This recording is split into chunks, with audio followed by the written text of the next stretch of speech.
English સબ્જેક્ટમાં જોઈએ તો જે જૂનું પેપર છે ઇંગ્લિશનું સેમ 1નું જે તમને ફેકલ્ટીમાં સાયન્સ એઝ પર એનઈપીમાં મળશે.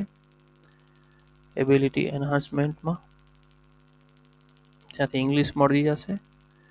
સ્કિલ એન્હાન્સમેન્ટમાં MS ઓફિસનું મળશે અને વેલ્યુ એડેડમાં IKSનું મળશે, ઇન્ડિયન નોલેજ સિસ્ટમ.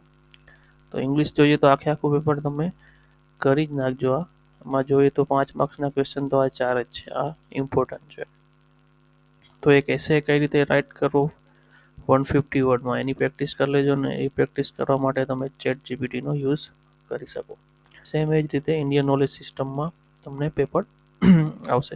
હવે એમાં ગુજરાતી ધ્યાનમાં નથી લેવાનું, આપણે BCA વાળાઓને ઇંગ્લિશ વર્ઝન જ ધ્યાનમાં લેવાનું. તો આ ક્વેશ્ચન છે, આટલા ક્વેશ્ચન કરી લેજો. આમાં 10-10 માર્કના ક્વેશ્ચન પૂછાય છે, તો એ રીતે ધ્યાન રાખજો લખવામાં. એટલી આખી સપ્લી પૂરી થાય, કેમ કે આ તમારું પેપર 1 કલાકનું જ હશે.